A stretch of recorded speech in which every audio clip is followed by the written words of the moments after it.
This is the only hitting tips video that you will need for MLB The Show 26. I'm going to talk about the 3 things that in my opinion are the most important factors that go into hitting in this game. And I'm going to give you tips and information to get better at all 3 so that you can put it all together and make World Series this year. Hopefully this video helps you. If so, let me know in the comments. Give the video a like and please consider subscribing to the channel. I would really appreciate it. Let's go ahead and get into it. The first thing that I want to talk about is discipline.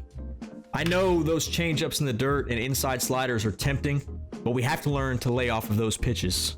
If we swing at every pitch all game, people are just going to throw us junk that we can't hit, and we're going to keep swinging and missing and lose our games.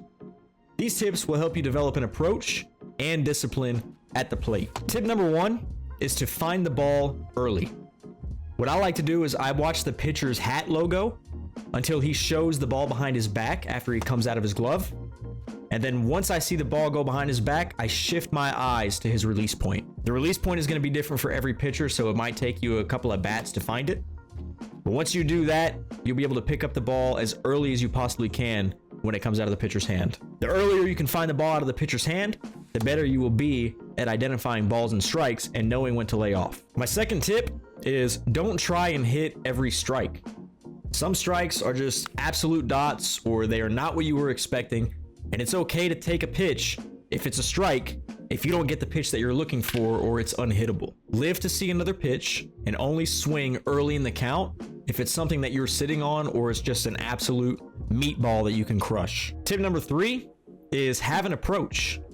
Look for a certain pitch or a certain location early in the count and only swing if you get what you're looking for, unless it's a 2-strike count and you have to protect.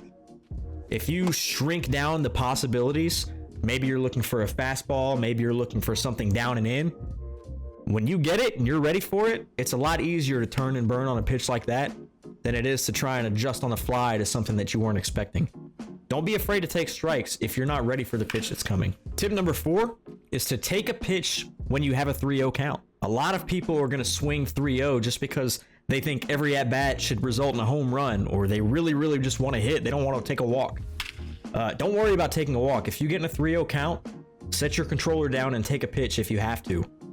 All right? It's a lot easier to get a free base than it is to accidentally get jammed on an inside fastball 3-0 and pop out to the first baseman. Don't worry about taking a walk.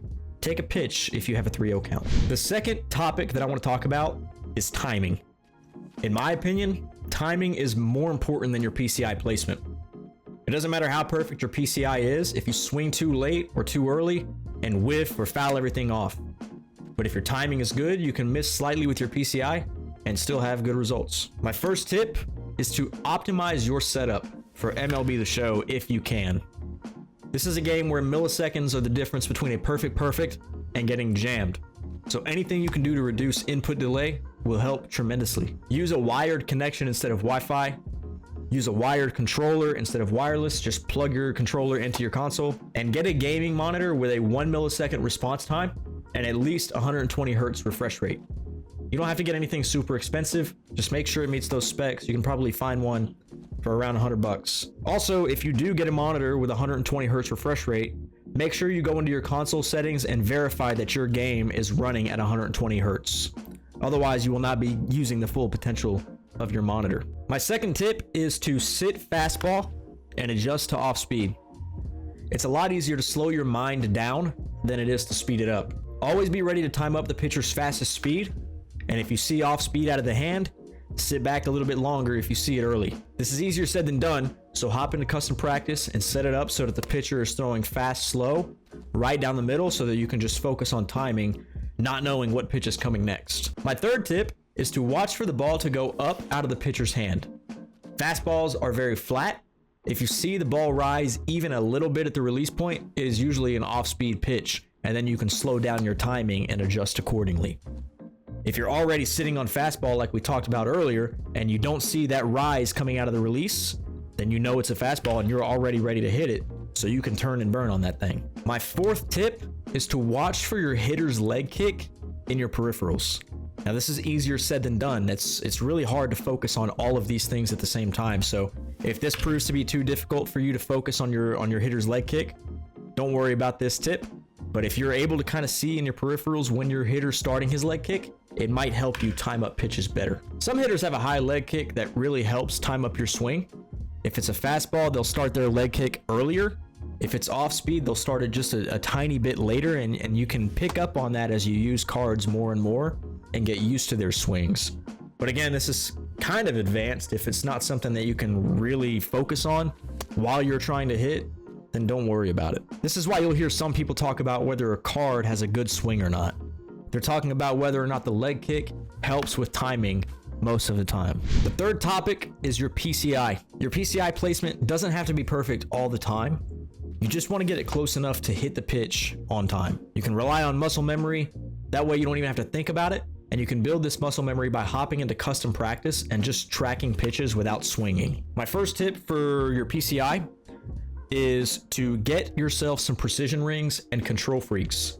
This is a precision ring. It goes over your left stick and it just restricts the movement of the left stick so that you're not going to the edges of the strike zone with just the tiniest movement. It'll allow you to have more fine control over your PCI so that you can avoid slamming your PCI so much and missing the ball. This is a control freak. It attaches to your thumbstick and it just gives you a little bit more range of motion so that smaller movements result in smaller actual in-game movements of your PCI. Just allows you to control your PCI more finely.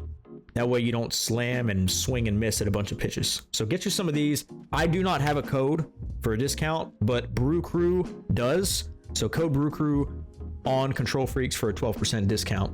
Shout out my guy Brew Crew. Go follow him if you're not. My second tip is to figure out what PCI settings you like and where you like to start your PCI. I made a video on my settings earlier. You can find that video here and go watch how I set my PCI up. But hop into custom practice, try a few different settings, see what you like, and go with it. Tip number 3, you just want really small controlled movements of your left thumbstick. Don't grip your controller super tight and be really tense, because then you're just gonna jam your left stick to one side or the other, top or bottom. Just really small controlled movements, a light grip.